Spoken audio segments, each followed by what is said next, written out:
So we did the post about the anti-Asian violence. Hmm.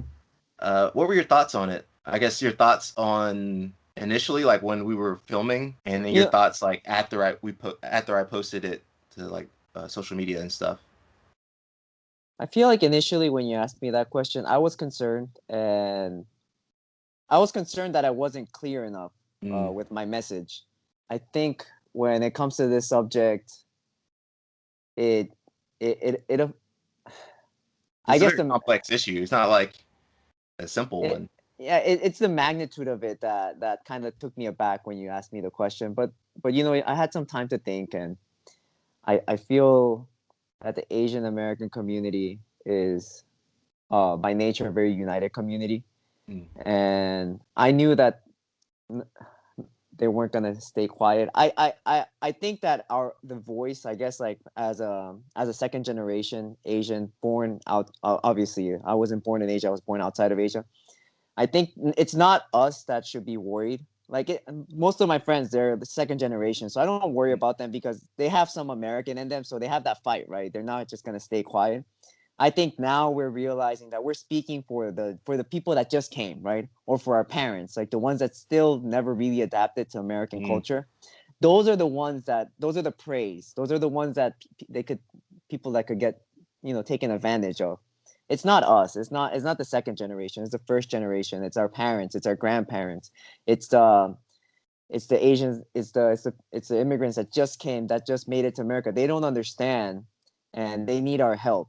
And I think Okay. that's who we're speaking up for. Not so much myself. And I think I think that's one of the mistakes that I made in the previous interview, that I wasn't clear enough about that. We're speaking for them because most of them come over to America and they don't speak English very well, and they don't understand what's going on. And Mm. for them, rights, human rights in general, is new to them. So when they come here, they us we're born and we know, okay, like I can do this, I can do that, but they come and they start learning, and it's the process, right? And most people, when you see and you realize, oh, this guy doesn't know this, I can just push him around and he won't complain. Mm. And then that's when the problem starts, and they get taken advantage of, and we need to help them out. Definitely, we need to speak up for them. We can't let them be taken advantage, pushed around. And then I think I mentioned to you like I let my friend Charles kind of one of my friends kind of look at the interview part that before I like finish the edit and stuff. Uh-huh. And he was kind of harsh. He was kind of like saying I could have gone deeper into the topic, and that's what kind of made me want to do this part, just so you had a chance to like if you forgot something or maybe you weren't as clear as you wanted to be. I thought it was a good chance to like kind of go back over it. So this is my question, and if you don't want to answer it, that's fine too. No, of Uh, course. it's kind of personal. It was, have you ever experienced any racism or prejudice? And what kind of made me think about this? A guy, he left a comment. And he was like, "Man, I've never seen any racial discrimination on the mat or anything." But I mean, that's just Uh, one person. So, um, I have several times in my life, mm, and I think that the way I was raised, and the I was strong enough to handle it, mm, because I always knew that I was the minority when I was growing up in Ecuador. So you develop a thicker skin. People will make fun of me. I always knew I was the only Asian in class, or maybe actually I was blessed because in my high school there was a couple more, so it wasn't too bad. But still, like I was the only one there, and when I would walk in the streets, I'll be the only Asian. So I stood out like a sore thumb. And you get used to the stares, you get used to some of the comments, and then as time goes by, like once you get used to kind of like just realizing that you're the only one that's a certain way, you get used to it, and you kind of own it. You're like, all right, I'm different, so what? I don't care. Like, this is who I am. I'm proud of my heritage. mm-hmm, But there's been, I think, two or three times when I've been approached and people just start yelling at me, and they start saying nasty things, and obviously they're trying to hurt you, but and never physical, because I never let it get to that. And this was interestingly before I knew jujitsu.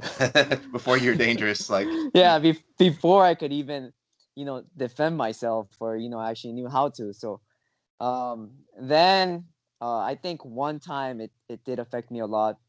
There was this lady, and which was interesting. I was in the gym and I was working out, and she had an issue with my mom wow. about a previous thing in the past, about a parking spot. It was something really random. Like it's something that you can handle like in 2 seconds. Like, well, I'm sorry, I'm done. But my mom didn't handle it, so she knew I went to the same gym, and she just came up to me and she started shouting that I didn't belong. That what right do I have? Like, you should go back to your country. Like, you don't belong here. And just whatever you can imagine, you can say something, like anything hateful that you could imagine saying to somebody. She said it to me, and I was like 17 then, so I didn't know how to handle it. And then Mm. the funny thing is, I just finished my workout, and then I went, and right after that I was gonna go to the swimming because I was in the swimming team then. So I went to swimming, and then it was just like a flood of emotions. Like it kind Mm. of it made me break down a little bit. But then after that experience, all the other ones didn't affect me as much because it was so bad then that nothing kind of like matched it. So that's my personal experience with it, and I I'm sure that other Asians have gone through it, but some of them I don't think handle it as well as me. Or Hmm. you need a little bit of mental toughness to get over those experiences. And you can't have too much of feeling sorry for yourself moment. Like, you just got to realize that you're different, and not everybody is open-minded. So you have to learn how to defend yourself and speak up for yourself. Like that time, I think the biggest mistake was not talking back. Like, I just stayed quiet the whole time because I thought that I was gonna lose the argument. Or I didn't think that I was wrong, but it's just kind of like I wasn't ready for that. I was 17. Now, if she would have come back, she would have done the same thing to me. Like at 33, I would have a couple things to say back, and obviously, like I would be able to stand up for myself a little bit better. And I think when I think of like the anti-Asian thing that's going on, I think of myself when I'm 17. I don't know what the hell's going on. Yeah. And I think, okay, like the version of me could really help out the 17-year-old version of myself. So yeah. I mean, you never know. Like maybe your words might reach a 17-year-old version of yourself somewhere. It's Yeah. possible. And hopefully I do. I just, I feel like then I was too passive. And I think that's one of the things that a lot of Asians suffer, is that not that all of us are like that, but most Asians that I meet, they're too passive. Mm. They let things go too easily, and maybe there's a moment where you really do need to stick up for yourself, because that'll change your character. That'll build your toughness. But they just choose to let it go, right? And I think that's I think it's fault of I think it's how our parents raise us. Like they tell us, don't get into any trouble. Like Hmm. don't stand out. Just blend in, and to a fault. So if there is anybody listening, there's moments where you do have to stand up for yourself, and you have to, if something's wrong, you have to say it's wrong. Like, you can't just hold your emotions back. It'll eat you alive later on. Just like me. Like, I can still think about myself when I was 17. I didn't say anything. Should have said something. Nobody else was going to help me. Like, nobody did. The gym was packed, and the ladies would follow me from station to station and kept on shouting at Oh me. man. Nobody did anything. And then that's when I realized, you have to defend yourself. Like, sometimes if somebody picks a fight with you, you have to fight back. You can't just be passive and just let the storm pass or whatever. You gotta face the storm.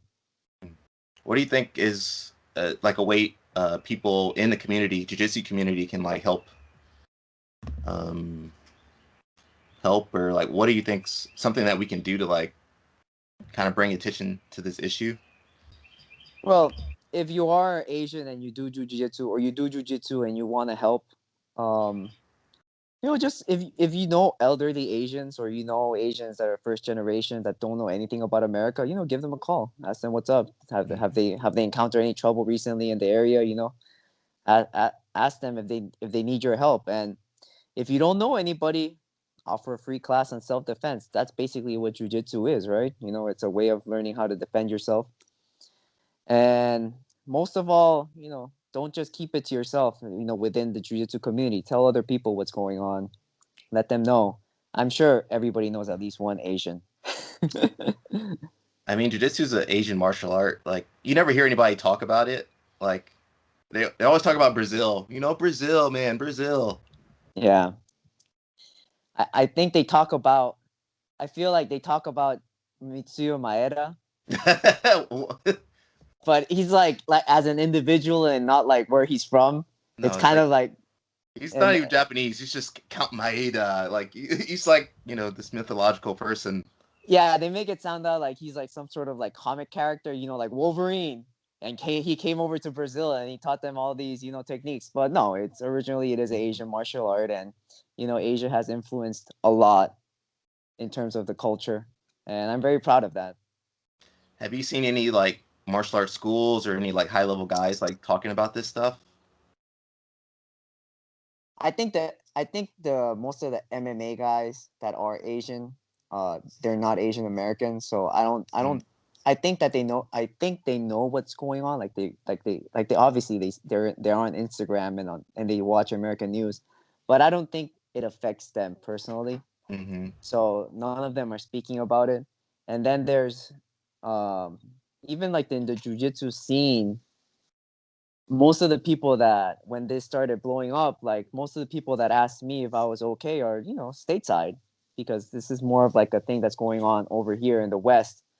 None of my friends in Korea asked me if I was okay because I don't think it's important to them, or not that it's important to them, but it's not on the news over there. Like it's not major news. Yeah. So unfortunately, it's up to us. What about the schools here? Like, have you seen any of the schools posting anything or? I think I saw Paulo Miao. Okay. He did like a free seminar for self defense. I think he is part Asian. I'm not quite sure. Uh, All I know is that his legs are broken. I think everything's broken on that kid. But I'm glad that he tried to do something. And then the other ones, no, nothing. I don't think there's. I don't think there was much going on once the news came out. I think it was just him, a free seminar, Hmm. and maybe a couple of reposts from like maybe one or two high level black belts, but that's pretty much it. I do think it's weird because there are a lot of Asian practitioners, like in jiu-jitsu everywhere. Like, I do too. I always see a couple of Asians in class, in hmm every academy that I visited. It's just that maybe they take that approach, right? They're just like, you know what, I'm just gonna stay quiet and let the storm pass. But I feel like they shouldn't, speak up, try to get more involved with your community. I think that's one of the main things. You can't you can't just let things slide by so easy. You have to, if something is bothering you or if something's gonna affect your family, try to do something about it. Speak up. like say I was teaching and I had like Asian students. Like for me, that would be like, man, something like, hey, this is a big issue with them, so we have to talk about it. Uh huh. But I haven't really seen anybody. I mean, maybe they just don't. Maybe it's like too political, or I don't know what to say. I'm not sure what they're. I'm trying to do my part, guys. That's all I could do. And thank you. You're one of the few black belts that's actually making a series about this, or making posts about the issue that is going on right now. And I'm very thankful, and I'm happy that you're giving me this platform to speak for well, I guess not my people, but just um my community. Do you think it would be worthwhile to showcase like other Asian, like high level Asians in jiu-jitsu, kind of like we just did? I And would love like, I would love it. I would love it. I would love to see what they think about what's going on. yeah, I mean, it's possible. Like, I got the connection, so hey, Yeah, it will uh, it would be nice. because you never see like, I mean, I don't see like a lot of girls that post techniques. I don't see a lot of Asian people. It's like I'm like the only black person. That's about it. So I mean, those people are out there. I think a lot of them are just maybe, it can be tough posting techniques. Like you post techniques and people are gonna, they're gonna give you feedback. They're gonna compare you to like Gordon Ryan. They're gonna compare you to this guy, that guy that's won world championships. So I think that puts off a lot of people from even sharing techniques, let alone Yeah. sharing, their problems and stuff. Yeah, I think so too. I think it's more of like the I guess I think it's more of the judgment. They're afraid of Mm-hmm. the judgment from other black belts, maybe. And also, plus, we're not the majority in jujitsu. We're kind of the minority. And also, I think black people as well is kind of the minority. So you don't see a lot of us out there, publicly, showing techniques or doing this or that. It's because until you see somebody that's successful and does it, Mm-hmm. you're not going to you don't want to be the trailblazer. Like if that I think that's one of the things that I don't post a lot of techniques because it's not the fear of the judgment. It's also like I don't want to be the trailblazer in a Yeah. sense because then you carry all the burden of oh man that he messed up so I don't want to be like him. Mm-hmm. But I feel like lately also plus I'm not very used to social media. Like I'm not a big social media user. Mm-hmm. Uh, but I'm warming up to the idea. I'm actually, spoken to my wife about it. Maybe I should post a couple of techniques, show my lifestyle, show what I do in jujitsu. Self promote myself a little bit more, and also uh, be confident in all the knowledge that I've acquired throughout the years. And share it. And I'm sure that if they see me do it, there'll be a lot more people that'll do it as well. Yeah, I mean, it could go a long ways. Yeah. I just post stuff. I don't care what people say. I just post. I'm so used to like bad comments or whatever. It's just like whatever, man. I think it takes a lot, to put yourself out there. But once you're out there and you keep on producing content and you keep on posting, I feel like it kind of balances out. And you're always gonna have negative reviews no matter what you do. And once you get used to it, it doesn't matter anymore. It helps to be a black belt too. Like when you're a lower belt, you're like, man, I mean, there's some purple belts and stuff that are posting stuff, but once you're a black Yeah. belt, you're like, all right, I, man, I can do what I want now. yeah, I see lower belts post, and I don't know where they get the confidence. Some of the guys, there's a few guys on YouTube that are doing well at lower belts. Yeah, yeah, that is true. There's like this fine line between like entertainment and education. So some guys, they might be more entertaining. So of course they're gonna get more followers and stuff. Yeah, that's true. And it's also I feel like when you reach like kind of like like that media or that content world, it's how you publicize yourself. And I have a question for you. What is your take on everything that's going on with the anti-Asian violence? Have you seen it, or is it something that's kind of just like you like have you what's your thought on it? I guess that's basically my question. That's a good question. I personally haven't seen it. It might just be because of like the communities I've run in, jiu-jitsu community, and also I'm from the southeast, so like I haven't really seen that much. Although, recently we had that the shooting in Atlanta, so that was like, right in my backyard. So um, I haven't really seen it that much, but uh, I do know it's different in different areas. So maybe like in California, it's like a completely different scene versus here. And then also, I've traveled in Asia. Spent time in Japan, Taiwan, Thailand. I want to go to Korea. I haven't been to Korea yet. Oh yeah, So you I have to think go. I think just being a part of those cultures and training jujitsu, like I have gotten a chance to witness the cultures, different cultures.